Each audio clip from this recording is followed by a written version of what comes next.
The story of the night witches usually begins with their legend, the whisper of fabric-winged biplanes gliding through the dark, the eerie whoosh of engines cut to silence, the sudden bloom of explosions behind German lines.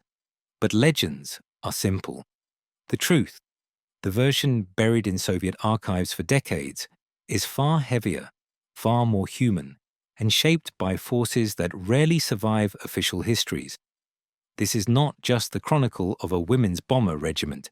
It is the story of a government desperate for heroes, a military machine suspicious of anyone who didn't fit its mold, and a group of young women determined to carve their place into the sky, even as the war tried to erase them.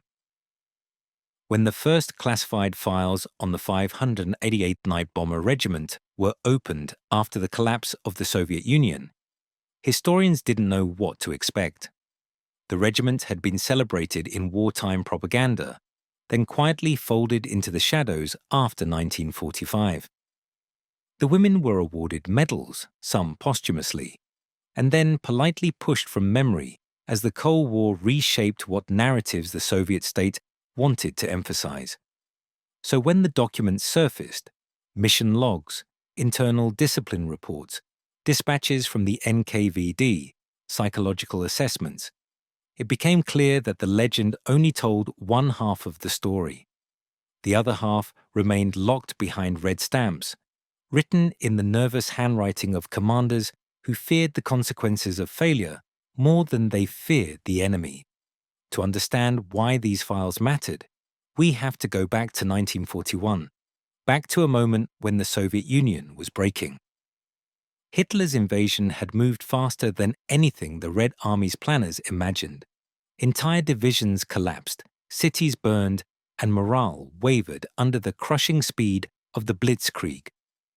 Stalin needed victories, stories of resilience, symbols of defiance, something to steady a nation that was bleeding across 1,000 kilometers of front. And into this chaos stepped Marina Raskova, a national hero whose fame and determination allowed her to push through an unprecedented idea, an all-female combat aviation regiment. Raskova's proposal wasn't universally welcomed. Behind closed doors, many commanders dismissed the idea as desperation dressed as progress. But the Soviet state needed morale more than it needed tradition. Raskova received permission, but the secret reports of the time reveal the truth. Her authorization was less about equality and more about optics. A female unit could be photographed, written about, mythologized. If they succeeded, they would inspire the country. If they failed, their failures could be quietly sealed away. The women who volunteered came from every corner of the fractured Soviet landscape. Some had flown gliders in youth clubs. Others worked in schools, factories, and collective farms. Many were barely 18. When they arrived at the training bases near Engels, they imagined they were stepping into a historic opportunity. They had no idea that the aircraft waiting for them were relics, slow, exposed, fabric-covered biplanes that seemed like museum pieces beside the steel monsters of the Luftwaffe. The PO-2 was underpowered, unarmored, and unforgiving. Even in the sanitized wartime newsreels, the planes looked fragile. In the classified reports, the truth was starker. Early instructors warned the aircraft were wholly unsuitable for sustained night operations, but the recommendation was ignored. The Soviet Union needed every plane it could put in the air, every symbol it could elevate. Still, the women trained relentlessly, flying until their fingers numbed from the cold and their legs cramped against the narrow cockpit walls. In the memoirs published decades later, they recalled exhaustion, hunger, and the constant pressure to prove that their regiment was more than propaganda. But the classified logs reveal what memoirs did not. The instructors themselves were under observation. The NKVD monitored any officer who doubted the program. Too much criticism was labeled defeatist behavior. Too much enthusiasm was labeled unrealistic optimism. In this environment, the women trained, unaware that the political machinery around them was almost as dangerous as the war they were preparing to fight. And yet, something unexpected happened. The women adapted. They learned how to fly the Po-2 not as a weapon of strength, but as a weapon of cleverness. They learned to use darkness as armor, silence as camouflage. While the Soviet command viewed them as a morale tool, the women forged themselves into something real, something lethal. Their transformation would shape the coming months, but the files remind us that the path to the front was not heroic. It was uncertain, monitored, and built on a fragile foundation of hope, fear, and necessity. As the last days of training closed, the atmosphere at the base shifted. Rumors circulated of the regiment's first deployment. The women packed their few belongings, wrote letters home, and watched the mechanics push the Po-2s into a line on the snow-dusted runway. No fanfare greeted them. No triumphant music played. The official photographs staged later would show a smiling, confident unit. But the internal briefings from their commanders capture a different image. They were anxious. They were aware of how unprepared they felt. And the NKVD reports, stamped Osobo Ważno, top priority, warned superiors that the morale of several recruits was fragile, though none dared speak openly about their doubts. Still, no hesitation could alter the fact that the front needed them. In June of 1942, the regiment's deployment orders arrived. The legend of the night witches was about to begin, but in those final hours before they left Engels, there were no legends, only nervous breaths in the cold morning air, the groan of wooden wings in the wind, and a sense that whatever story the world would one day tell about them, it would never fully match the reality they were living. When the women of the 588th arrived at the Southern Front, the war greeted them without ceremony. The airfields were little more than scarred clearings carved from worn farmland, their runways patched with gravel and hope. The smell of oil, dust, and burning fields drifted constantly on the wind. German artillery could be heard in the distance, like a storm rolling just beyond sight. For many of the women, the front was the first place where the myth of war, so easily spoken about in speeches and newspapers, fell away and revealed its true shape. Their commanding officer, Major Yevdokia Bershanskaya, was a stern woman who understood the precarious position her regiment occupied. She had fought hard for discipline and legitimacy, but the documents later declassified reveal that her early days at the front were tangled in skepticism from male officers. Reports described the regiment being assigned the most difficult night missions not because they were trusted, but because some commanders believed their failure would justify dissolving the experiment. Those missions were punitive in all but name, designed to break the women or expose their inexperience. But war does not always follow the intentions of those who command it. The Po-2s arrived in their makeshift revetments, looking almost comically fragile beside the hulking Yak and Il-2 aircraft of neighboring units. Mechanics patched bullet holes with canvas. They reinforced struts with whatever scrap they could find. But the women quickly learned something their skeptics overlooked. The very weaknesses of the Po-2 made it unpredictable to the Luftwaffe. Its slow speed and wooden frame produced a radar signature too faint for many German systems to track. Its glide path was nearly silent, and in the chaos of night, silence was a weapon no enemy could fully defend against. The regiment's first operational night came without the heroic framing that later retellings would suggest. There was no dramatic final briefing, no inspirational speech. Instead, there were frantic repairs, arguments over faulty compasses, a shortage of flares, and an uneasy fear that the first mission might also be the last. The official mission log, declassified decades later, revealed several pilots admitted privately that they did not believe they would return. This kind of confession never survived in wartime letters, but it did survive in classified interviews conducted by NKVD officers tasked with evaluating unit morale. Shortly before midnight, the first engines crackled to life. The Po-2's distinctive sputter echoed across the field, a sound that many pilots would later describe as both comforting and terrifying. One by one, the fabric-winged planes lurched into the air. Ground crews craned their necks upward until the last of the silhouettes disappeared into the black sky. Once airborne, the world changed. The cockpit grew colder, the engine vibrations steadier. The front lines beneath them flickered with bursts of distant artillery. The moonlight revealed the fractured terrain, villages reduced to ash, forests clawed apart by shellfire, fields cratered into uneven scars. The navigators hunched over their maps, tracing pencil marks in trembling strokes as wind threatened to rip the charts from their knees.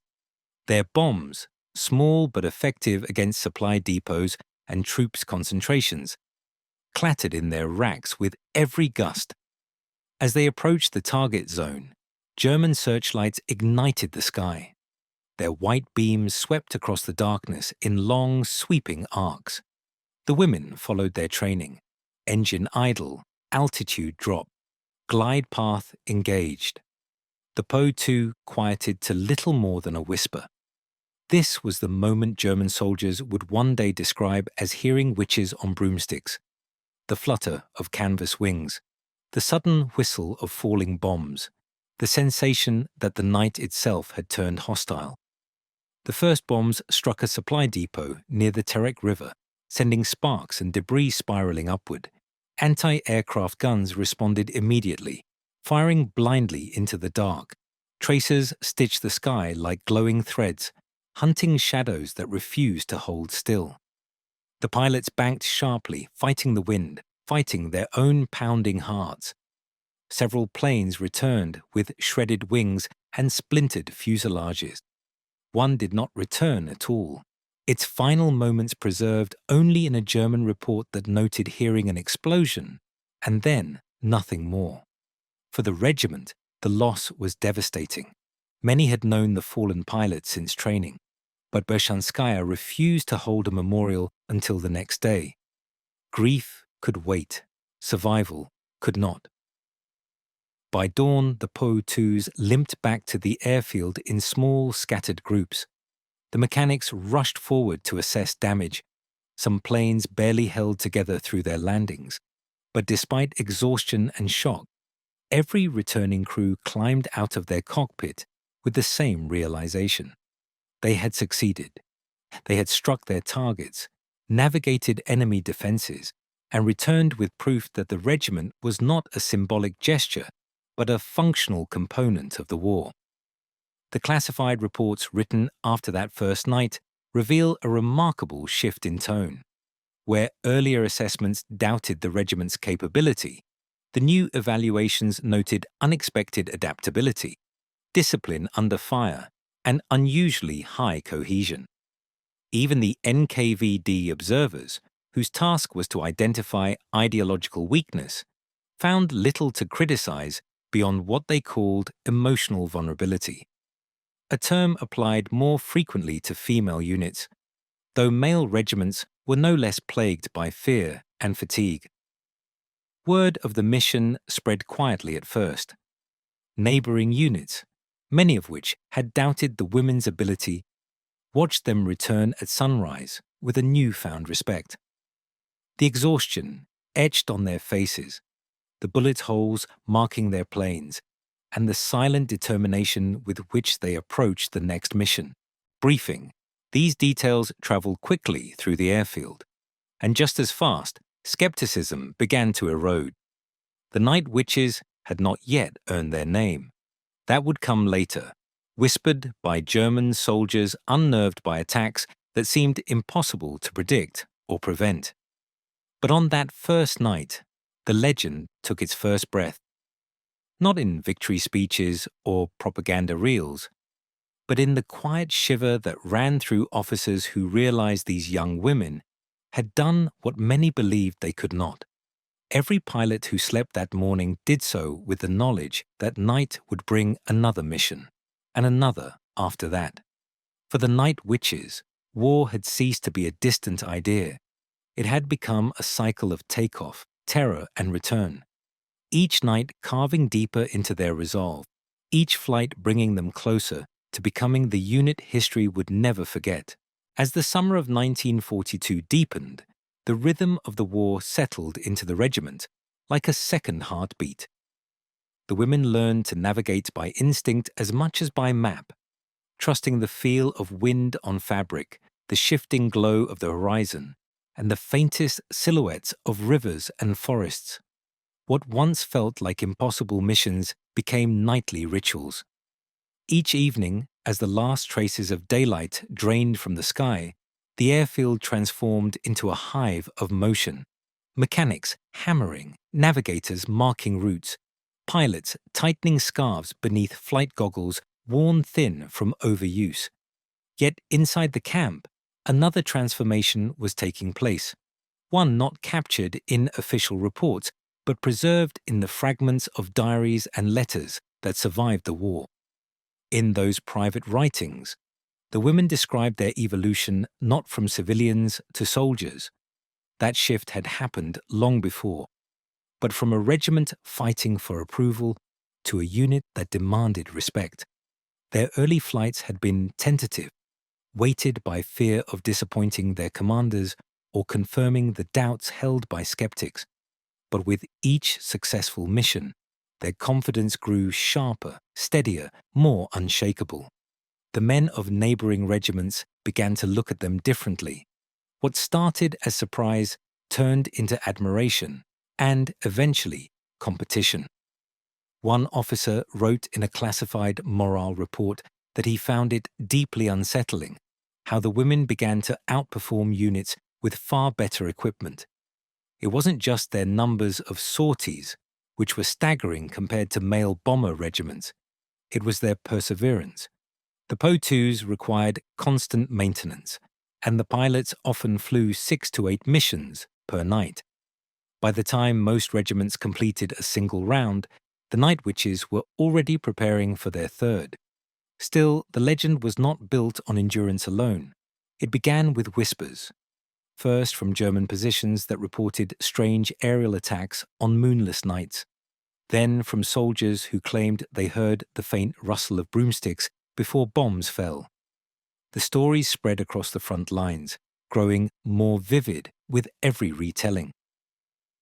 German intelligence documents intercepted later in the war revealed that the 538th's psychological impact far exceeded their physical damage.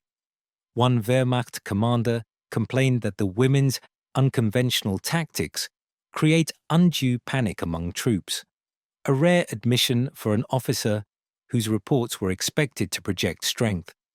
The Soviet command, sensing the value of this emerging mystique, encouraged the legend quietly. Propaganda officials never invented the term night witches, but they did nothing to correct its spread. It created fear among the enemy and pride within the Soviet populace. Newspapers highlighted the regiment's successes, though their accounts were carefully managed. Losses were rarely mentioned. Mission failures were omitted entirely, and the classified files show why. The women's growing fame made them politically valuable. Any hint of weakness risked undermining a symbol the state needed, especially as the war dragged into its second brutal year. Yet behind the public image, the regiment bore its own scars. Each loss carved a hollow space inside the unit. Pilots disappeared into the dark, their last words spoken over the roar of engines or whispered to a navigator beside them. Sometimes wreckage was found, sometimes not. In the mission logs, these entries are marked with cold efficiency. Did not return. In the letters of the women who survived, The emotional reality comes through with painful clarity. One navigator wrote that each empty bunk felt heavier than a coffin because there is no body to bury and no grave to visit. Tension grew not only from combat, but from the relentless pace of their missions. Fatigue hollowed cheeks and slowed reflexes. Frostbite and burns became common as the seasons changed. The Po-2s, with their open cockpits and minimal insulation, offered no protection from winter's bite. Some nights, pilots landed with icicles clinging to their scarves and hands so numb they could barely unfasten their harnesses. But even these hardships became part of the legend. German soldiers came to believe that anyone who flew in such conditions must be supernatural or suicidal. Despite the toll, the regiment began achieving feats that defied expectation. They developed new bombing approaches, perfected silent glide attacks, and experimented with split-flight distractions to confuse German searchlights. These innovations weren't formally sanctioned. They were born of necessity and shared among the women through hurried conversations before takeoff. Their creativity became a weapon, one that no manual could teach and no superior could easily replicate. The classified strategic assessments from late 1942 acknowledged something remarkable. The Night Witches were no longer just a bomber regiment. They had become a force multiplier, an asset whose effectiveness came not from raw power, but from unpredictability, persistence, and psychological impact.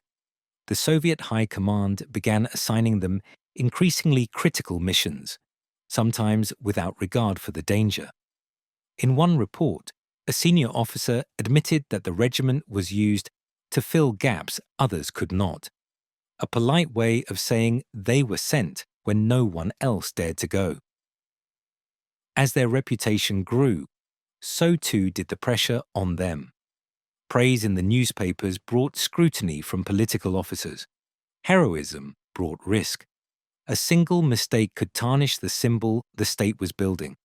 The women knew this, though they rarely spoke of it openly. They carried the weight of expectation with a mix of pride and silent dread. The files showed that NKVD officials intensified their monitoring during this period, recording even small conflicts or disagreements within the unit. Most entries were harmless. Some hinted at deeper fractures, moments of despair, flashes of anger, overwhelming grief. But through it all, the women held together. Their nights were filled with danger, their days with exhaustion, yet their bonds strengthened with every mission. They braided each other's hair, mended each other's uniforms, shared last-minute jokes before climbing into cockpits. They learned to laugh at fear, to hide trembling hands, to carry memories of fallen friends like invisible medals pinned beneath their flight jackets. By the end of 1942, the legend of the Night Witches was no longer a rumor. It was a reality carved into the war itself. German officers warned new recruits to listen for the whisper of cloth wings. Soviet citizens followed every fragment of news about the regiment. And the women, flying through the cold dark with nothing but moonlight and nerve to guide them, began to understand that they were part of something history would not forget, though they could not yet know how much of their story would remain hidden in locked files for decades to come. Winter arrived like a hammer, and with it came a kind of cold that seeped past leather gloves, past wool coats, past the last layers of courage the women had left. The front lines froze into jagged stillness, and yet the war did not slow. If anything, night missions grew more frequent as the Red Army launched counteroffensives across the Caucasus. The Night Witches flew through winds that clawed at their faces and temperatures so low the ink in their pens solidified during flight. Frostbite became a quiet enemy, creeping into fingers and toes until numbness threatened their ability to control the aircraft. This was the winter when the legend sharpened into something harsher, something closer to truth. The missions were longer, riskier, more frequent.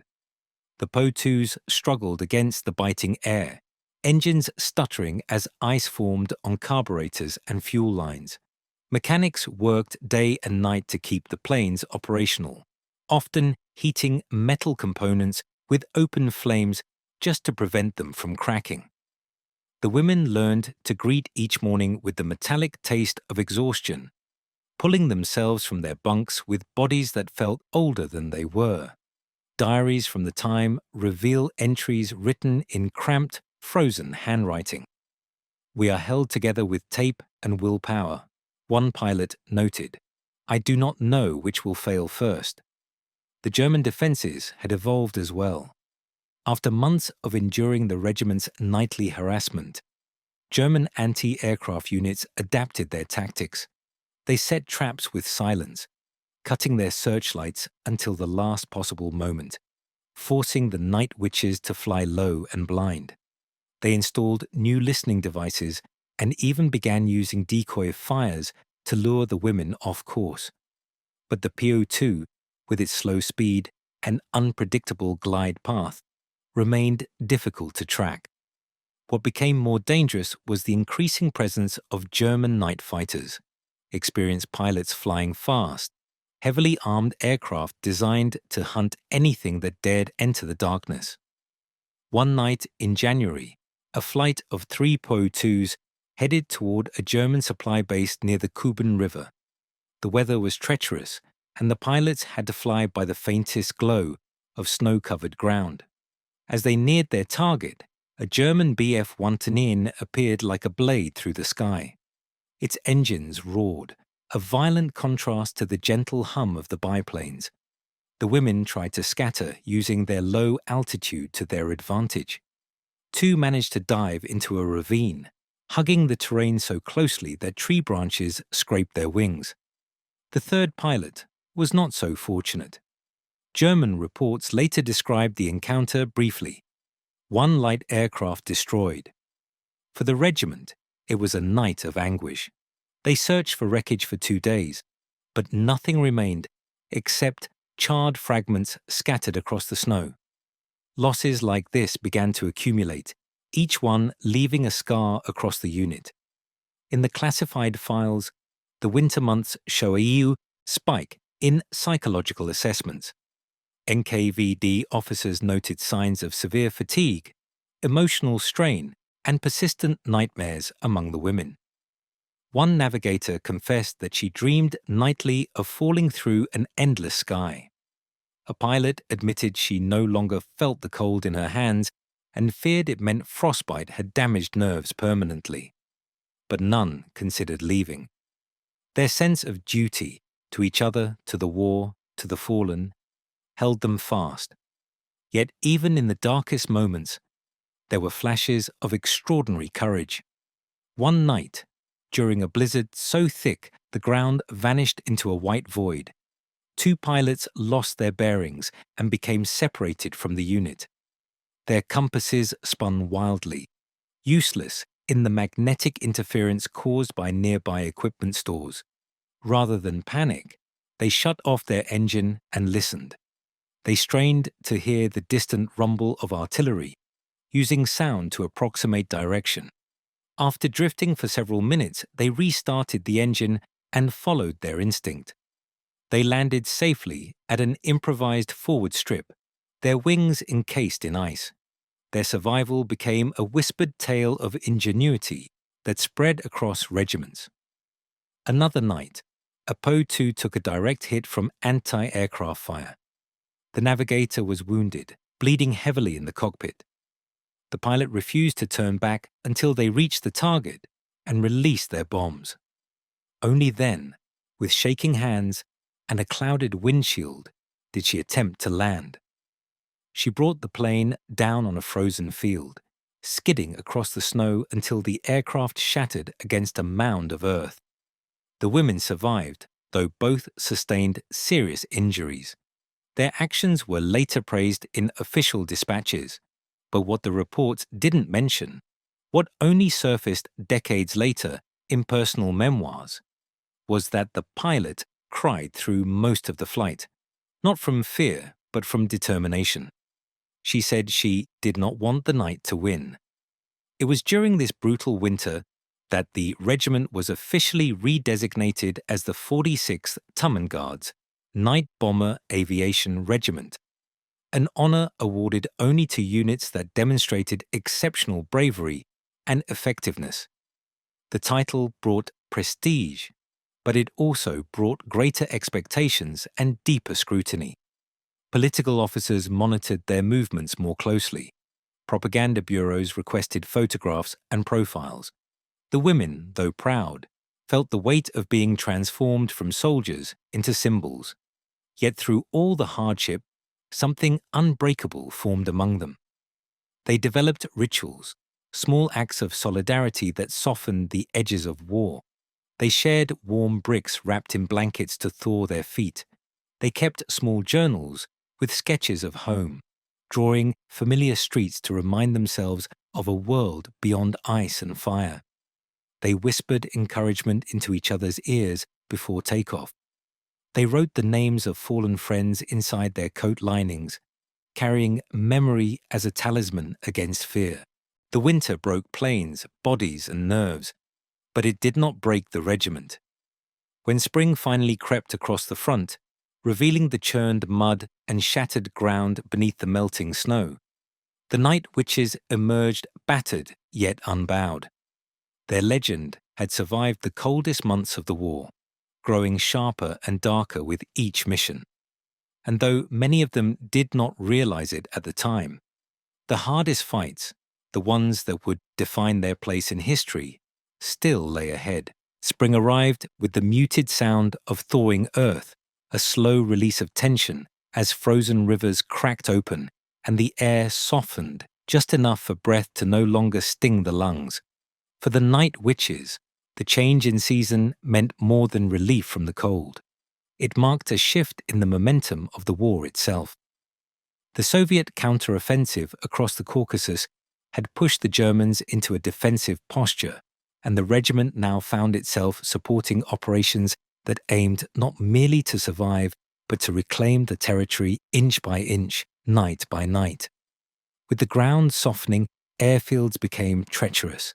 Mud clung to boots, swallowed wheels, and turned takeoffs into frantic struggles where every meter mattered. Mechanics laid wooden planks across runways as temporary solutions, but storms could undo hours of their labor in minutes. Still, the regiment adapted. They had learned long ago that the PO2 was not built for perfect conditions. It thrived in imperfection, in environments where precision machines faltered. The women joked that their little biplanes were like stubborn animals, happiest when challenged. Enemy defenses, however, had evolved further. German commanders, frustrated by the constant nocturnal harassment, deployed additional searchlight battalions and coordinated their anti-aircraft networks more tightly. What had once been sporadic fire became deadly orchestration. Each beam sweeping the sky was a blade, and the women flew through those blades knowing that one misjudged turn could mean obliteration. Yet the regiment's reputation continued to grow. They had flown more missions than any other bomber unit on the front, sometimes as many as 15 sorties per crew per night. A poet in Leningrad wrote a verse calling them the night's unbroken heartbeat. A general referred to them as the whisper that cuts through steel. And in a captured German letter, a soldier lamented that he had nightmares of hearing the faint poof of their bombs moments before they struck. The psychological warfare they waged had become as powerful as their physical attacks. But fame brought complications. As the regiment moved westward behind advancing Soviet lines, they encountered larger formations and stricter oversight from senior officers who rarely understood the realities of night bombing. Official visitors arrived to observe their operations, asking questions that revealed a deep disconnect between the regiment's lived experience and the sanitized version celebrated in newspapers. Political officers demanded more photographs, more interviews, more evidence of heroism. The women obliged, though the strains showed in the tightness of their smiles and the fatigue lining their eyes. They were also tested by a new kind of danger, mid-air collisions and navigational chaos brought on by crowded skies. The front was alive with movement now, and during high-intensity operations, dozens of Soviet aircraft swarmed the same airspace. One night, as the regiment executed a coordinated attack on an ammunition depot, two Po-2s came within meters of striking each other. Their pilots only avoided disaster by instinctively banking in opposite directions, so close their wingtips nearly kissed. Incidents like this were not uncommon, though few made it into official reports. Most were quietly marked as near misses in personal logbooks, the kind of entries that hinted at the thin line between survival and catastrophe. Despite these dangers, the regiment continued to innovate. They developed new patterns of flight designed to confuse enemy gunners, zigzag approaches, sudden climbs, synchronized glides that split at the last moment. They even experimented with deceptive timing, staggering their departures to create the illusion of larger forces. These tactics were not dictated from above, but crafted organically, shared among crews like secret recipes. The Po-2 was their instrument, and they had learned how to play it with unsettling mastery. During one particularly intense operation near Novorossiysk, the regiment flew continuous waves of sorties to support infantry advancing through fortified German positions. The nights were lit with tracer fire, the sky alive with the orange glow of burning oil tanks. Pilots described flying through the smoke as like entering a second night inside the first. Navigators lost visibility. Compass needles quivered from the magnetic distortion caused by exploding ammunition. And yet the women pressed on, each run carving another wound into enemy lines. It was during this time that several members of the regiment performed acts of heroism that would later earn them the title Hero of the Soviet Union, though the full stories of these missions remained partially classified until decades later. One pilot, Olga Sanfirova, flew despite a damaged engine that sputtered throughout her entire sortie. She completed 3 bombing runs before crash landing behind friendly lines, saving both her navigator and her aircraft. Another crew, under relentless pursuit from a German night fighter, shut off their engine mid-flight, plunging into silence to escape detection. They glided for nearly a kilometer before reigniting the engine and completing their mission. But as with everything in war, triumph walked hand in hand with grief. The regiment suffered some of its most painful losses during this period. Experienced pilots vanished into smoke-filled skies. Navigators who had mastered the art of reading darkness fell to shrapnel or fire. Each death echoed across the unit like a physical blow. The women grieved together, often in silence. They had become a family bound by danger and by the unspoken understanding that any night could be their last. This turning tide, this period of relentless push and counter-push, reshaped the regiment's identity. They were no longer an untested experiment, nor merely a symbol of Soviet resilience. They had become a strategic weapon integrated into every major nighttime operation across their sector. Commanders who once questioned their competence now requested their involvement specifically. By the time the regiment reached the Taman Peninsula, they had flown tens of thousands of missions. Their aircraft, patched and repatched, bore scars like warriors. Their uniforms no longer fit the image of pristine heroines portrayed in propaganda. They were dirty, torn, and soaked with engine oil. But the women wore them with pride. They had earned every stain. The night witches had become indispensable. Their role in shaping the psychological and tactical landscape of the front was undeniable. Yet the most significant chapters of their story, the battles that would push them into the heart of Europe, were still waiting beyond the horizon. Spring had brought change. Summer would bring destiny. By the time the Night Witches reached the Taman Peninsula, the war had shifted into a new intensity, one defined not by sweeping advances, but by brutal, suffocating attrition. The Germans were entrenched across a labyrinth of hills, ravines, and fortified positions carved from the rugged coastline. Every inch of ground fought over here was stained with months of conflict. For the women of the 46th Guards, Taman became more than a battlefield. It became the crucible that would cement their reputation for all time. The peninsula was a place where geography itself waged war.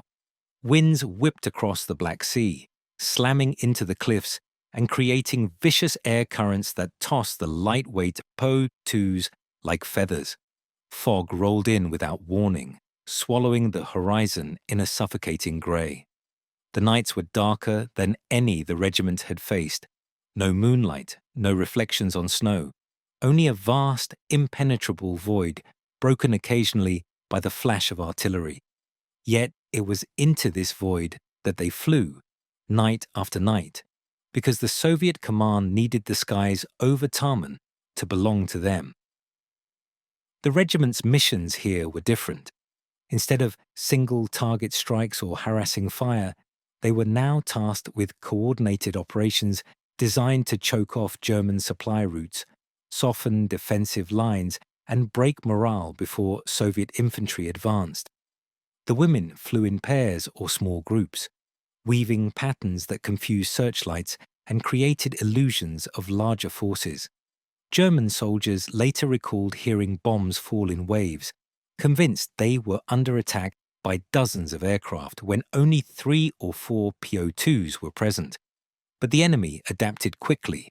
The Germans fortified their anti-aircraft networks with fresh equipment, including rapid-fire cannons specifically configured to hit slow-moving targets like the Po-2. This created a deadly paradox. The very trait that protected the women from radar, their low speed, now made them easier prey for gunners who simply aimed ahead of the sound and waited. Survival demanded evolution.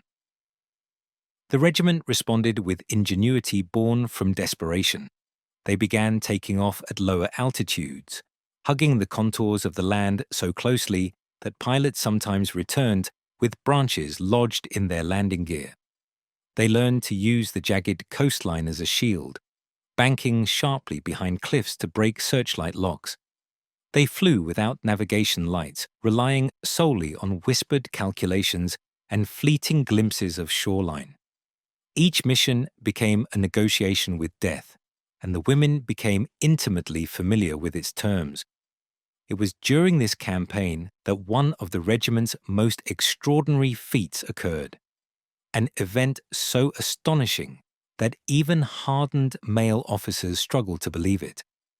One night, a group of pilots became trapped in a crossfire of overlapping searchlights. Visibility vanished. Anti-aircraft fire erupted from multiple directions, tracing patterns of fire through the blackness. 2 Po-2s managed to slip away, but a third was caught in a beam so bright it turned the cockpit white. The navigator, desperate, leaned out of the cockpit with a flare pistol and fired directly at the source. The brilliant streak startled the gunners long enough for the pilot to dive into a ravine and escape. In the regiment's internal reports, the incident was described modestly as evasive action effective. But among the women, it was remembered as an act of wild, almost reckless brilliance. Still, brilliance could not shield them from loss. Taman claimed several of the regiment's most experienced aviators. One pilot, returning from her 7th sortie of the night, clipped a hilltop, cloaked in darkness. The crash was instantaneous. Another crew vanished over enemy lines, their final radio message drowned in static. For days, the women listened to rumors of a captured pilot held in a German field hospital. No confirmation ever came. The uncertainty gnawed at them more viciously than death itself. What kept them flying was not ideology, nor orders, nor even patriotism. Though each of these played a part, it was each other. The bonds forged in the cold sky, strengthened by shared terror and triumph, became a lifeline. Before takeoff, they touched hands. After landing, they checked each other's faces for signs of shock or hidden wounds. They slept side by side in crowded barracks, their breaths synchronizing like a single organism. Their reliance on one another was total, and it made them unstoppable. As the battle for Taman intensified, the regiment's impact became impossible to ignore. Soviet commanders, once hesitant, now coordinated ground advances around the women's nightly raids.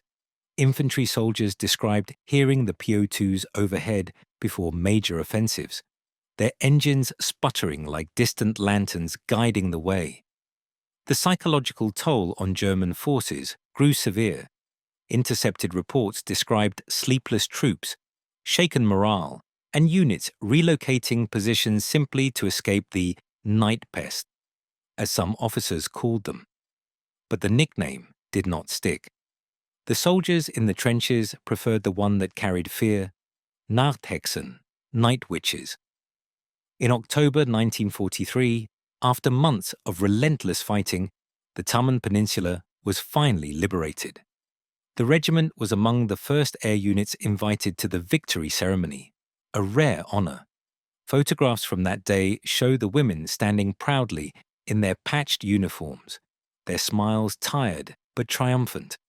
Behind them, their Po-2s rested on the runway like aging companions, scarred but faithful.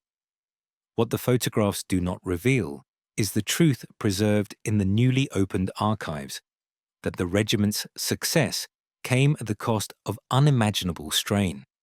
Many women suffered lingering injuries, burned skin, damaged lungs from engine fumes, chronic frostbite.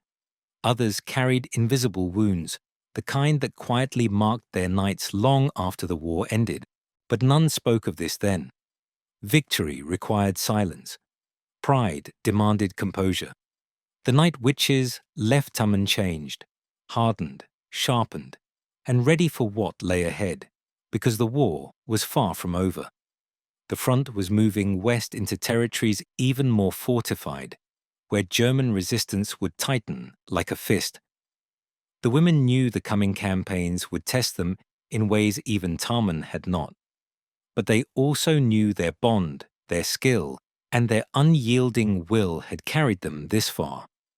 The whisper of their wings was headed toward Europe.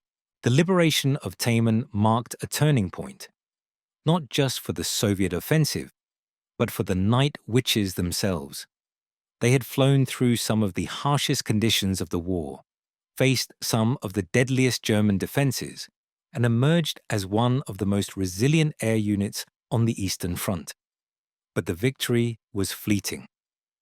As soon as the banners were raised and the cameras were packed away, orders arrived that would send them farther west than they had ever flown, into territories still firmly gripped by German forces. The advance into Crimea demanded relentless pressure from both ground and air. The peninsula, fiercely defended by German and Romanian troops, was a fortress of cliffs, minefields, and anti-aircraft batteries. To support the Soviet push towards Sevastopol, the night witches relocated to a new airstrip, one carved hastily from reclaimed land, where the ground was so uneven that mechanics joked they needed shovels more than wrenches. Yet the women adapted as they always had. They slept in half-collapsed buildings, cooked meals over improvised stoves assembled from shrapnel, and repaired their Po-2s with scrap wood scavenged from abandoned barns. The airfield was so close to the front that the rumble of artillery vibrated through the earth beneath their beds at night. But they flew anyway, because every hour the Red Army moved west was an hour someone needed them in the sky. The missions over Crimea were among the most complex the regiment had ever undertaken. They had to navigate steep cliffs sudden drops, and deceptive air currents that could send a Po-2 spiraling if the pilot misjudged the wind by even a few degrees. The nights here were often fog-heavy, the moon obscured behind thick layers of cloud. Navigators leaned out of their cockpits, searching for faint glimmers of the Black Sea to orient themselves. More than once, women returned with their faces stiff from cold and their eyelashes frozen together. German forces in Crimea were better organized and better prepared than those the regiment had confronted in the Caucasus. Anti-aircraft guns had been calibrated specifically for slow-moving aircraft, and the enemy had grown increasingly adept at identifying the soft hum of a Po-2 engine. The skies became deadlier, bombs were dropped lower, escape paths shorter, and the women felt the danger with a clarity sharper than ever before. A single mistake, a misaligned glide, a moment's hesitation under a sweeping searchlight could mean disappearance. Still, the regiment found ways to prevail. They began coordinating multi-wave attacks, where the first wave would draw searchlights upward, blinding gunners and forcing them to reveal their positions. The second wave would strike depots and fuel stores, while the third slipped through the chaos to hit command posts or artillery emplacements. This choreography of darkness required trust so deep it bordered on telepathy. Each crew depended on the timing of the others, their lives bound together by invisible threads. These tactics worked so effectively that German units often mistook the women for larger bomber formations. The Po-2s, though tiny, multiplied themselves through strategy. They became a presence far larger than their physical size, haunting the night with persistence that seemed almost beyond human capacity. But success did not erase the cost. During one mission near Kerch, a Po-2 caught fire mid-air after tracer rounds pierced its fuel tank. The pilot, engulfed in smoke, refused to bail out until she steered the burning aircraft away from a Soviet infantry column below. She crashed on a hillside, saving dozens of soldiers at the expense of her own life. Her navigator survived the impact but succumbed to injuries 2 days later. Their loss shook the regiment deeply. 2 women who had laughed loudly, flown bravely, lived fiercely, gone in an instant. Another crew vanished while returning from a mission shrouded in fog. The search lasted a week, but turned up only a fragment of a wing caught on a jagged outcrop above the sea. The uncertainty gnawed at the women, reopening old wounds carved by earlier disappearances. Each death reminded them of the fragility of the bond they shared, the thin thread that tied their fates to one another. Yet even as grief pressed against their resolve, the women pushed forward. Their belief in the mission and in each other became a lifeline. Between sorties, they sang softly to steady their nerves.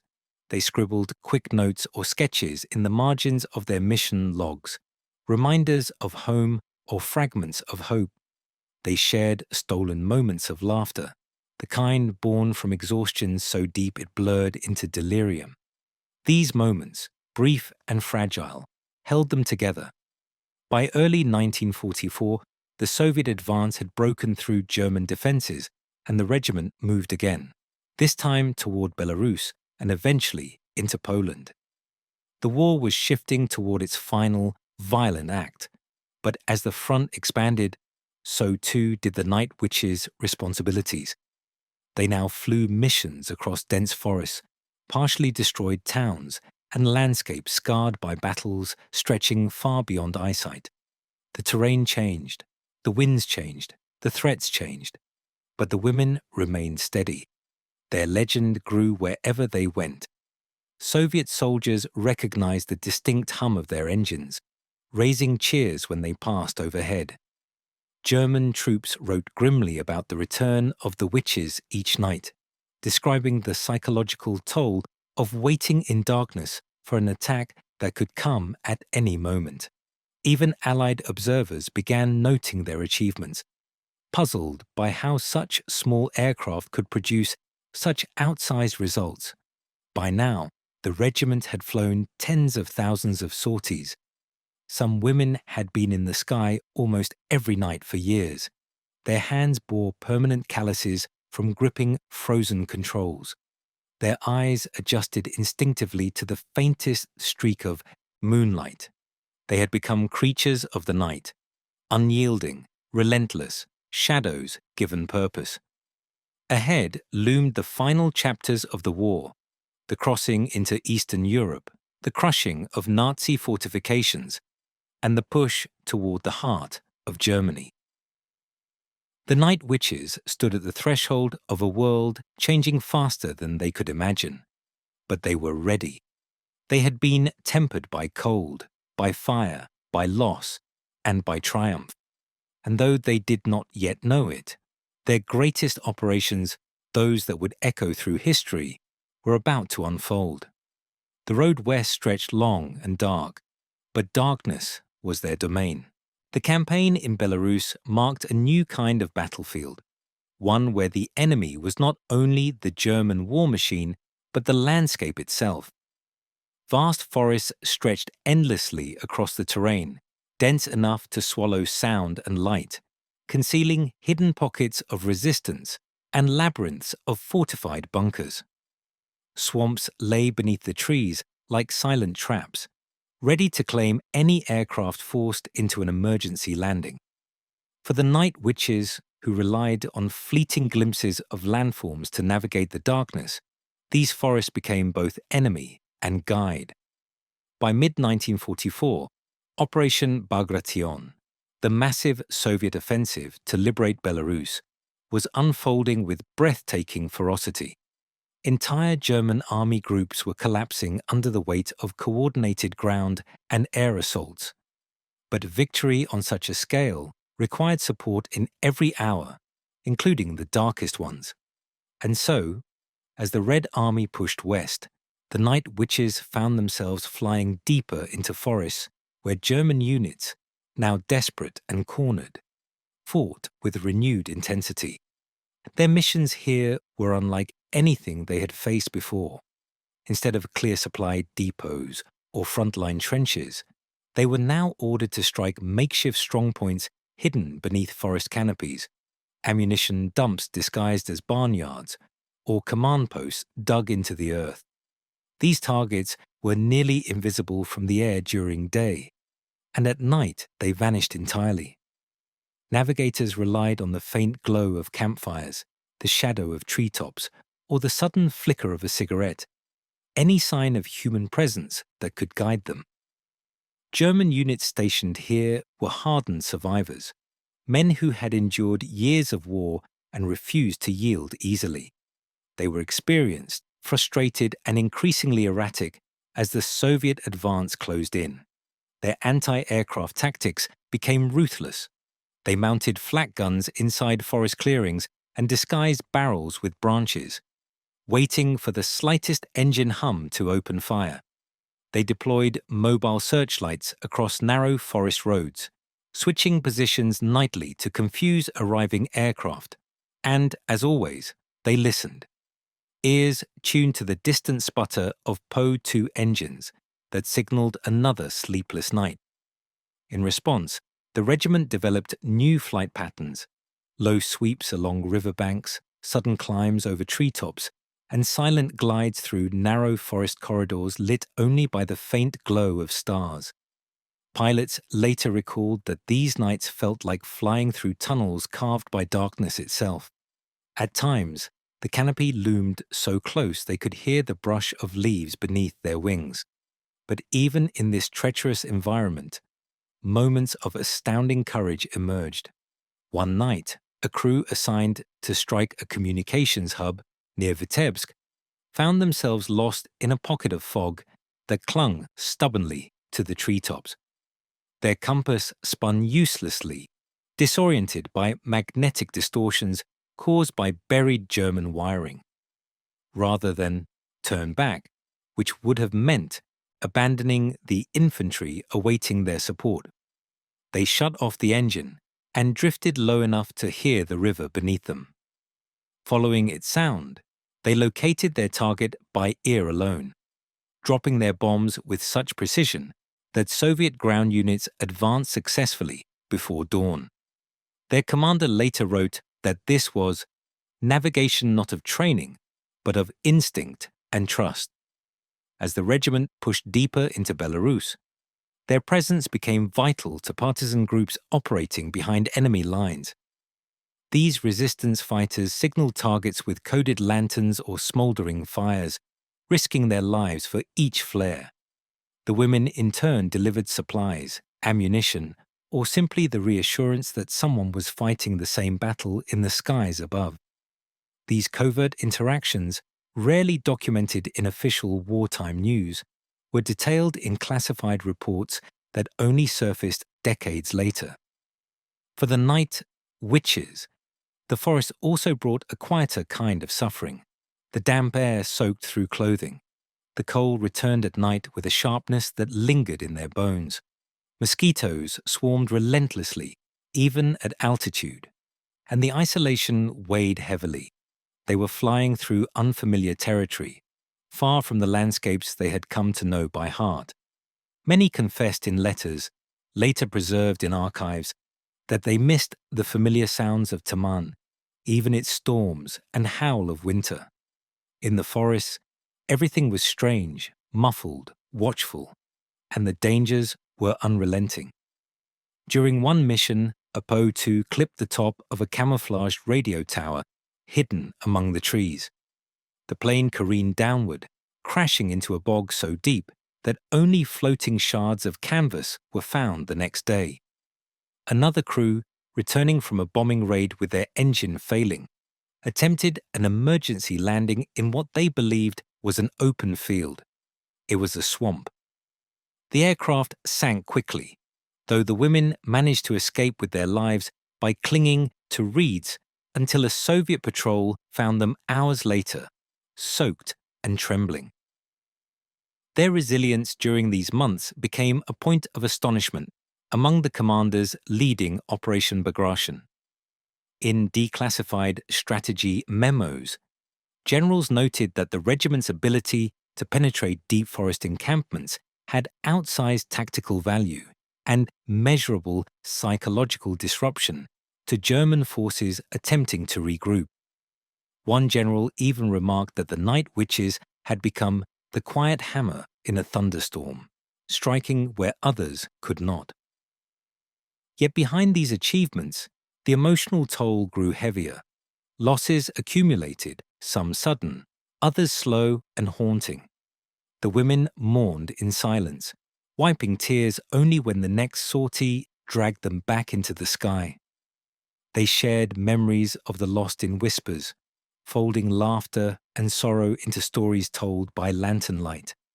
They kept flying because stopping would mean facing those absences head on. And in war, stillness was the most dangerous enemy of all. But the forest campaign did something profound. It matured the regiment, deepened their intuition, sharpened their trust, and strengthened the bond that held them together. By the time they emerged from Belarus and crossed into Poland, they were no longer simply icons of bravery. They were veterans shaped by countless nights of uncertainty and survival. Ahead lay Europe's final and fiercest battles, and though exhaustion clung to their shoulders like a second uniform, the women of the 46th Guards pressed onward. They had become masters of darkness, sculptors of silence, and their journey west was far from over. Crossing into Poland felt, for many of the night witches, like crossing an invisible threshold. The landscape was different, flatter in some regions, rolling in others, cut through with rivers and villages scarred by occupation. But it wasn't only geography that changed. The air carried a heaviness, a quiet dread shaped by years of brutal repression under German control. Here, the war felt raw again, urgent, close, and the regiment sensed immediately that their missions on this soil would carry a weight unlike anything they had experienced before. By late 1944, The Soviet advance into Poland was accelerating. Towns were being liberated one by one, though liberation came with devastating costs. For the night witches, this stage of the war demanded a new kind of precision. German forces were retreating but not collapsing. They were reorganizing, hardening, falling back strategically to delay the Red Army's approach to East Prussia. Every night the regiment was called upon to strike supply trains, command posts, and fortified positions holding up the advance. But Poland held dangers the women had not yet faced. Vast stretches of plains where they were exposed to anti-aircraft fire for longer periods. Rail networks so well defended they seemed lined with fire. And enemy fighter patrols more frequent now as the Luftwaffe consolidated its remaining strength. The Pu-2s, with their wooden frames and gentle speed, were pushed to their absolute limits. One of the first missions over Poland targeted a heavily defended railway junction near Białystok. Intelligence reports warned the area bristled with flak cannons, including rapid-tracking weapons specifically calibrated for slow-moving aircraft. The regiment approached from the east, splitting into staggered waves to confuse gunners. As they descended into their glide paths, searchlights pierced the darkness, thicker and brighter than any they had seen since Taman. The sky turned into a cage of white beams and red tracers. One plane was struck almost immediately. The pilot managed to release her bombs before the engine burst into flames. Rather than bail out over enemy territory, she guided the burning aircraft toward a riverbank and crashed where Soviet patrols could reach them. She did not survive the impact. Her navigator, pulled from the wreck with burns across her arms, insisted on returning to duty within weeks, an act of determination that stunned the entire regiment. This pattern repeated again and again. Missions that seemed impossible, completed through sheer will. The women navigated by burning villages, by the flash of distant artillery, by the faintest lines of train tracks visible only in starlight. They dropped bombs on German columns retreating through forests, disrupting supply lines that stretched thin across the country. They targeted fuel depots, forcing the enemy to abandon vehicles in their haste to escape. And in doing so, they became a relentless pressure on retreating forces, never allowing them rest, never allowing them silence. But Poland also confronted the regiment with the human cost of the war in a way they had not yet experienced. As they flew over liberated towns and villages, they saw devastation so profound it seemed carved into the earth itself. Burned settlements, empty fields, long trails of refugees moving like shadows in the snow. The women wrote of these sights in diaries later preserved in archives. I have seen bombed roads, burnt tanks, fallen friends, but nothing prepared me for this. This land carries wounds no bomb can create. These visions deepened the meaning of their missions. Their flights were no longer just tactical operations. They were contributions to the liberation of people who had endured unimaginable suffering. The women carried this knowledge with them each time they rose into the night, and yet the danger of Poland intensified with every kilometer westward. German night fighters grew more aggressive, sometimes sweeping entire corridors in search of the elusive biplanes. One night, 2 Po-2s were ambushed near Lublin. The first crew shut off their engine and dropped into a silent dive, skimming so low that frost kicked up from the fields below. The second was not so lucky. The fighter struck from above, shredding their wings with a burst of gunfire. The wreck was found days later, hidden in a patch of snow-covered trees. The women who died were among the regiment's most experienced, a devastating reminder that even mastery of the night could not guarantee survival. But Poland also saw some of the regiment's greatest triumphs. In late 1944, a series of daring raids on German artillery positions near the Vistula River paved the way for a Soviet crossing that became pivotal to the larger offensive. The Night Witches flew so many sorties that their commanders reportedly lost count. Mechanics worked through nights of their own, reattaching wings, straightening bent struts, and patching canvas until their hands bled. Sometimes pilots flew aircraft that still smelled of smoke from the previous mission, their fingers shaking from cold and adrenaline. The regiment's persistence across Poland became legendary among the troops marching below.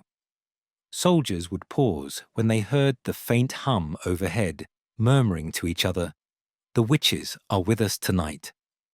A simple phrase, but one that carried profound morale. To them, the Night Witches were proof that even the darkness belonged to the Soviet advance. As winter approached once more, the regiment pressed toward the borders of East Prussia, toward the enemy's homeland. Their missions grew shorter but more frequent, their takeoffs more rushed, their landings more perilous. Fuel shortages demanded efficiency. Weather demanded courage. German defenses demanded everything else. The women were exhausted, physically, mentally, emotionally, but they refused to slow down. They had flown through forests, over mountains, across seas and plains, through storms and fire and loss. They had become, in every sense, veterans of the night. What they did not yet know was that the final year of the war, its most chaotic, brutal, and history-defining stretch, was about to test them more than any campaign before. Ahead lay East Prussia, Königsberg, Germany itself, and the Night Witches were preparing to cross into the heart of the enemy's empire. By early 1945, the Night Witches reached a frontier that carried a chilling weight even before they crossed it. East Prussia, ancestral heartland of the German military tradition, cradle of the Prussian officer corps, and home to some of the hardest, most ideologically driven units of the Wehrmacht. This was territory the Nazis believed impenetrable, fortified by layers of anti-aircraft defenses, interlocking trenches, concrete bunkers, and fields engineered for killing. For the women of the 46th Guards, entering East Prussia meant stepping into the jaws of a cornered enemy who understood that this was their final shield before Berlin. The air itself felt different here, heavier, denser, charged with the crackling energy of a nation, fighting on desperation alone.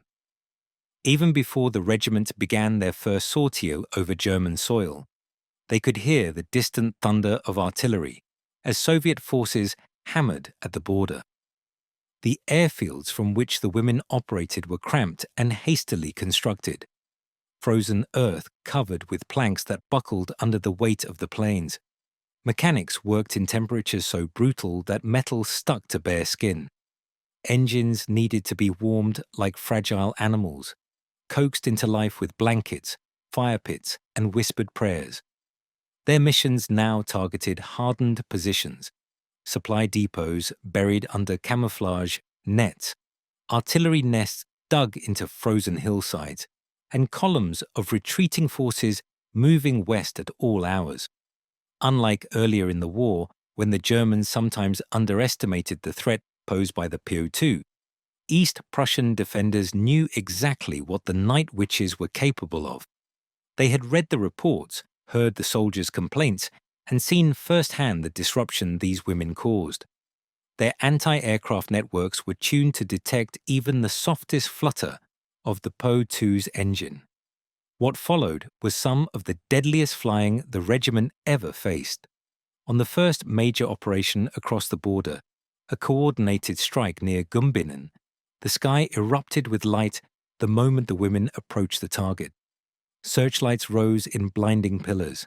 Anti-aircraft guns fired in thick curtains of glowing tracers. German crews had prepared for this night. Their fire was tight, controlled, lethal. Yet the Night Witches pressed forward, cutting their engines and slipping into silent dives so steep their scarves whipped against their faces.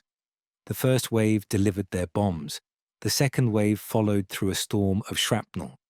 only one plane was lost, but the returning pilots described the mission as flying into the mouth of a furnace, and the furnace only grew hotter.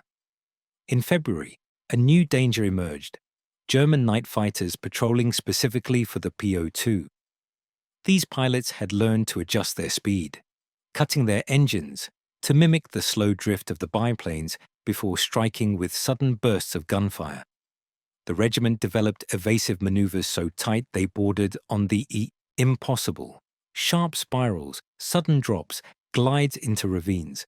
But even these could not save everyone. One night, as the regiment attacked a fortified position near Königsberg, a PO2 was ambushed from below. The fighter's bullets tore through the canvas wings, ripping the aircraft open like paper. Somehow the pilot managed to guide the plane into a frozen lake, skidding across the ice before finally collapsing upward into snow. She survived the crash, but her navigator did not. The loss haunted the regiment. The pilot never spoke of that night again. Even as danger intensified, the women's determination only hardened. They understood that their missions were not just tactical. East Prussia symbolized something deeper. Each sortie was a statement that the defenders' arrogance, their belief in the invincibility of their homeland, meant nothing against the resolve of the Soviet advance. The most defining operation came during the siege of Königsberg. The city, a fortress of stone and steel, resisted with ferocity. German defences were arranged in concentric rings, each with its own network of searchlights, traps, and artillery.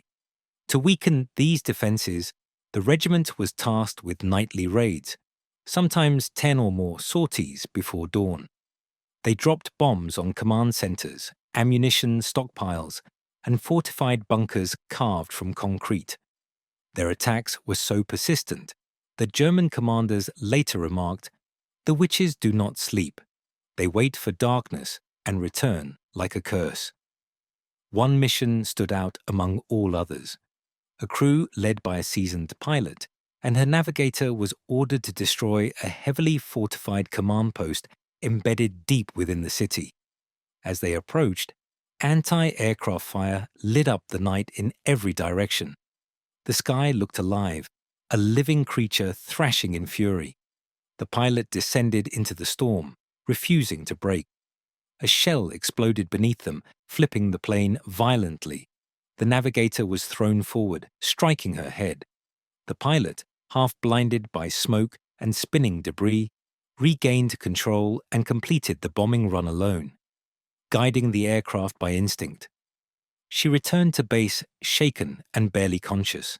Her navigator slumped beside her. Both survived. Their aircraft did not. These missions were not rare. They were nightly. Yet through all this, the regiment's bond deepened. Before each takeoff, they held each other a little longer. After each landing, they counted faces. Each returned smile a small miracle. They talked of fear openly, quietly, without shame. They stitched patches onto each other's uniforms, braided hair, exchanged charms, wrote fragments of poetry on the sides of their aircraft. They carried memories of the fallen like talismans. They flew because stopping would dishonor every friend they had buried or could not bury. By the time Königsberg fell in April 1945, the Night Witches had flown thousands of missions across East Prussia alone. Their planes were ripped, scorched, held together by wire and faith.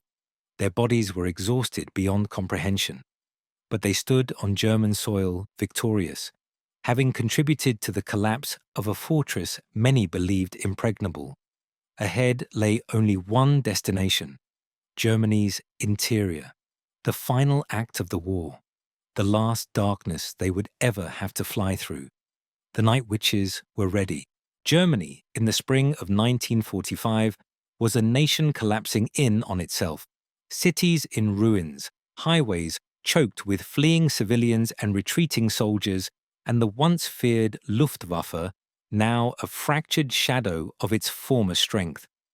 Yet desperation had made the remnants of the German defences more unpredictable, more aggressive, and sometimes more dangerous than ever. For the night witches, who had survived the worst the Eastern Front could conjure, the final approach into Germany brought a strange mixture of triumph and foreboding. Their first missions across the German interior targeted rail hubs, ammunition stores, and communication lines supporting the last pockets of Wehrmacht resistance. These were the arteries of a dying empire, and severing them became the regiment's nightly responsibility. But unlike earlier campaigns, the geography offered no consistent rhythm. Germany's terrain shifted rapidly, from open fields that exposed them for miles to industrial districts illuminated by fires burning from previous raids. Navigators had to adapt constantly. Pilots had to trust instincts honed by years of night flying.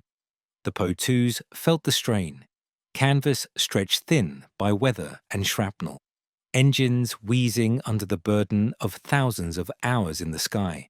Some aircraft were so patched they resembled quilts more than war machines.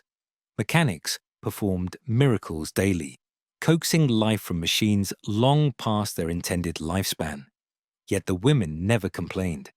They treated each aircraft like a comrade, imperfect, aging, but still willing to fight. The Germans, though weakened, remained lethal.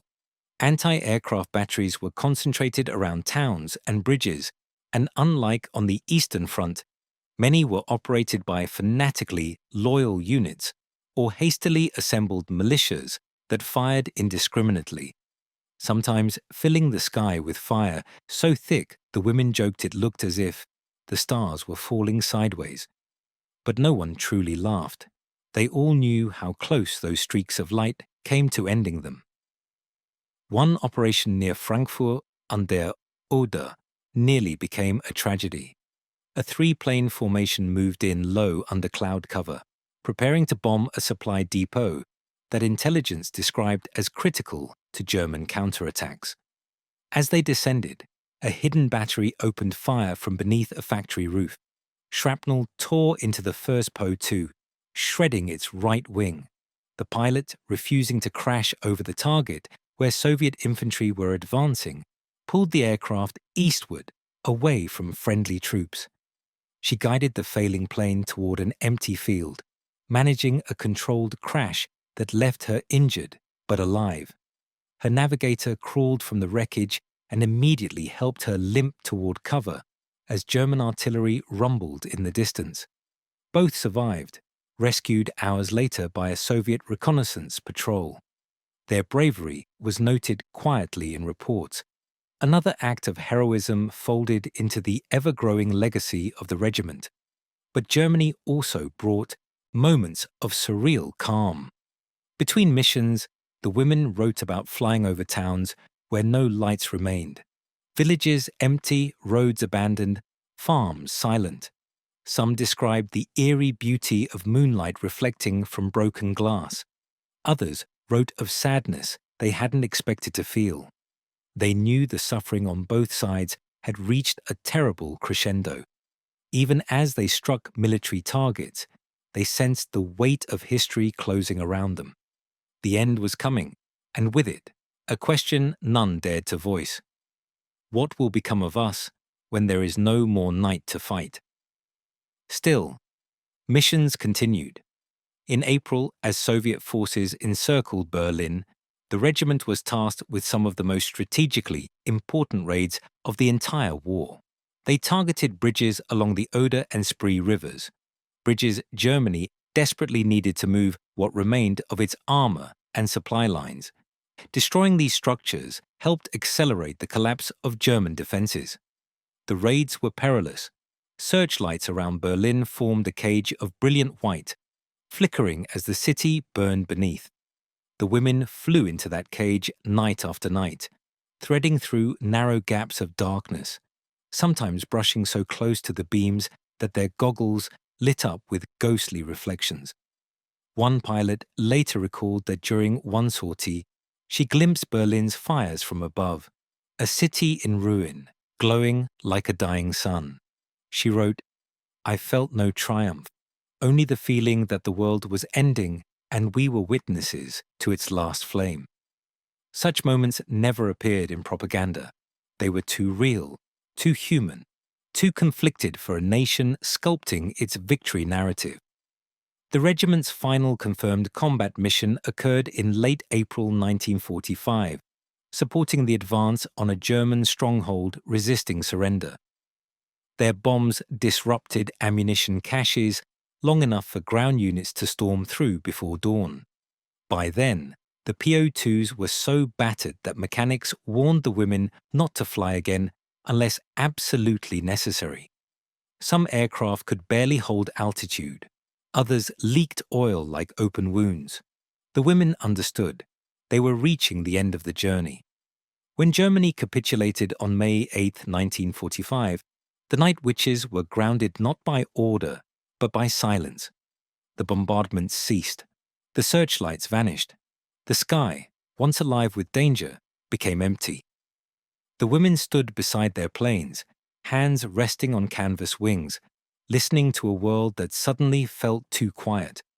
They had flown more than 24,000 combat missions, an unimaginable number.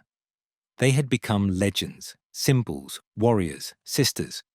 They had changed the course of the war in ways both visible and invisible. But as victory echoed across Europe, no one knew what to do with a regiment of women forged entirely in darkness.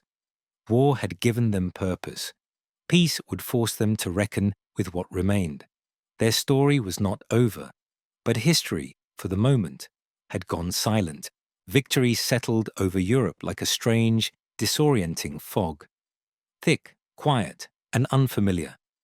For the Night Witches, the end of the war was not a moment of triumphal music or cathartic celebration. It was a slow realization, creeping into their bones, that the sky no longer needed them. The black horizon that had defined their world for years had lost its urgency. There were no targets left to mark, no flight paths to memorize, no engines to warm against the cold. Silence, so rare in the life of a night bomber, fell across their airfields, and with it came an uncomfortable truth. The war that had shaped them into legends had also taken from them the life they knew how to live. The regiment gathered on the runway the morning after Germany's surrender was announced. Their planes sat behind them like loyal companions. Patched canvas, scorched fuselages, wings repaired so many times they carried the ghostly fingerprints of mechanics in every seam.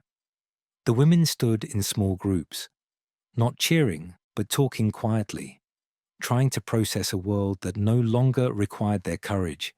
They had fought for this day. They had bled for it. But none of them had imagined what victory would actually feel like. Some wept openly. Others held their arms tight around their chests, as if bracing against a wind that was no longer blowing. Many felt guilt, an emotion they could not easily name. They had survived where others had not. They had returned to the ground, while friends remained forever suspended in the dark skies of the Eastern Front. One pilot later wrote, "Peace was beautiful, but I had forgotten how to be part of it. I only knew the night." Demobilization came quickly. The regiment, so essential during the war, suddenly had no place in the post-war order. The Soviet Union had no long-term plan for integrating women into combat aviation, and the existence of the Night Witches, useful as propaganda during the conflict, now became politically complicated. Their achievements were undeniable, but they did not fit neatly into the state's peacetime narrative. The files from this period hold a telling phrase repeated in bureaucratic memos: to be honored, but not emphasized. The women were invited to award the ceremonies where generals pinned medals to their worn uniforms and praised their unwavering loyalty. But after the applause, they received dismissal papers and instructions to return to civilian life. Their regiment, the 46th Taman Guards Night Bomber Aviation Regiment, was formally disbanded.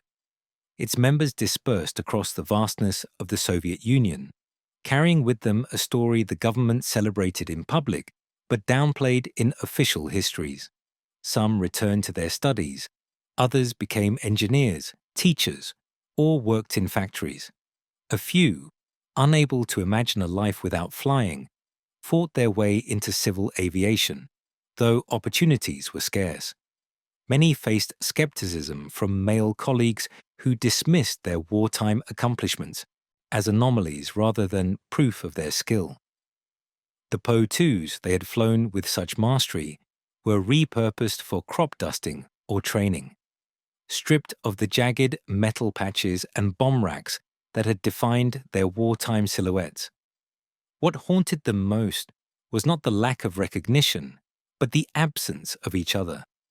For years they had existed as a single organism, breathing the same smoke, laughing through the same exhaustion, navigating the same terrors. The sudden dispersal felt like a tearing away of identity. Letters travelled between them, but as life grew heavier, correspondence grew slower. Marriages, jobs, children, and the weight of rebuilding a shattered country became their new battlegrounds. It was only in private diaries, many of which surfaced decades later, that the true emotional aftermath emerges. Women wrote of waking in the night, convinced they heard the sputter of a Po-2 engine. Others described dreams of flight so vivid they could feel the cold on their cheeks. Some avoided silence entirely, unable to endure the stillness that replaced the roar of artillery.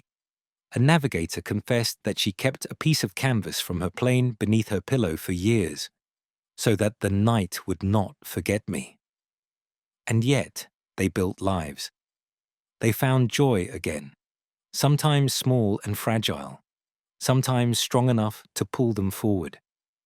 They carried the memory of their wartime sisters with them, honoring them not through monuments, but through the quiet act of remembering.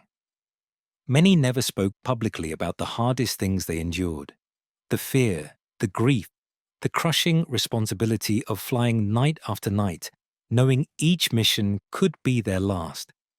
Courage had become so normal to them that they no longer recognized it as extraordinary.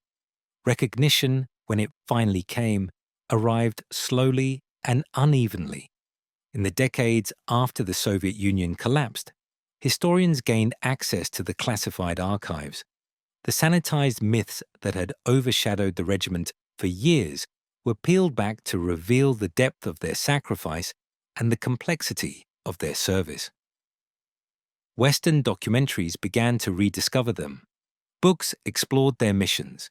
Interviews with survivors illuminated the human beings behind the legend. But before all of that, for years, the Night Witches lived as ordinary women with extraordinary pasts, their legacy carried privately within their hearts. When veterans of the regiment gathered for reunions, sometimes as few as 10 or 12 women, their smiles contained entire histories. They sat together in circles, holding hands as if no time had passed, calling each other by wartime nicknames. They laughed at memories outsiders could never understand. They mourned the names of those who were not there. And when the stories grew heavy, when the room grew quiet, they spoke of the sky. The night sky, cold, merciless, infinite, had once been their home. Their sisterhood had been born in its darkness. Their legend had grown in its silence. And when the world finally looked back and asked who they were, the answer was simple. They were the women who refused to let the night belong to fear. They were the Night Witches. History has a way of simplifying its heroes, smoothing the rough edges and polishing every scar until the past becomes easier to admire than to understand. The Night Witches were no exception. In the years after the war, as their stories filtered into public memory, they were often depicted as almost mythic figures, fearless women who slipped through the dark like spirits, bombing the enemy with supernatural calm. But the truth, preserved in diaries, declassified reports, and the fragile recollections of aging veterans, was something far more human and far more profound. They had not set out to become symbols. They had not flown into the night because they wanted fame or future monuments. They had flown because the war demanded it, because their country was burning, because their friends were dying, because no one else believed they could. Their courage was quiet, born not of bravado, but of necessity. That is why the legend took root. It was not built on exaggeration. It was built on the relentless, stubborn endurance of ordinary young women who refused to yield. When the war ended and the regiment dissolved, the world moved on quickly. Newspapers printed their final accolades. Officials spoke their names at ceremonies. But life after conflict rarely fits into neat historical summaries. Some of the women faded from public memory entirely, living solitary lives shaped more by loss than by victory. Others carried invisible wounds that never healed, nightmares, guilt, shaking hands that returned whenever they heard a sudden noise. A few struggled to adapt, seeking the purpose the war had once given them in peacetime jobs that felt painfully small. Yet even scattered across the vastness of the Soviet Union, their bond endured. Letters crossed thousands of kilometers. Photographs were tucked into purses and kept for decades. When reunions became possible, women traveled hours, sometimes days, to sit in the same room again, to hold hands, to whisper stories that only they could understand. They laughed about frostbitten toes, cursed engines, and the humiliations of early training. They cried about the friends who never came home. And always, always they spoke of the sky. For them, the sky was not the cold enemy most pilots feared. It was a companion, sometimes cruel, sometimes kind, always honest. In its vastness, they had confronted their fear, their mortality, their purpose. It had shaped them into people who could endure almost anything. And though they could no longer fly, the memory of those nights, moonlight cutting across canvas wings, silence stretching between heartbeats, the soft glow of a map in the hands of a navigator remained etched into their souls. As decades passed, historians began to uncover the hidden layers of their story. The sanitized legends of wartime propaganda gave way to richer, more complex truths. Scholars unearthed NKVD files that revealed the pressure these women lived under. Military analysts discovered the sheer strategic value of their missions, how their relentless sorties disrupted enemy lines far more than previously understood. Survivors, now elderly, shared memories long guarded by silence. And slowly, the night witches emerged not as mythic silhouettes gliding through the dark, but as extraordinary human beings whose achievements had been undervalued for far too long. Today, their story resonates across generations, not because they were women who fought, though that alone challenged the assumptions of their time, not because they flew rickety biplanes against one of the most formidable military machines in history, though that remains astonishing. Their legacy endures because they revealed something timeless about courage, that bravery is not the absence of fear, but the decision to rise into the darkness anyway, that heroism grows not from perfection, but from persistence, that legends are made not by extraordinary circumstances, but by ordinary people choosing to do the impossible. Many of the night witches lived long enough to see their names restored, their stories told, their courage honored properly. Some did not, but all of them, those who survived and those who did not, left behind a legacy that still glows in the night sky they once commanded. When modern pilots speak of them, they do so with reverence. When historians write of them, they do so with awe. And when the last of the veterans closed her eyes for the final time, she left behind a world that finally understood what she and her sisters had done. The war ended. Their regiment disbanded. Their planes were sold, scrapped, or left to rust, but the legend soared on. Because legends do not need wings. They only need those who remember, and the night witches will be remembered. As long as there are stories, as long as there are shadows, as long as there are nights,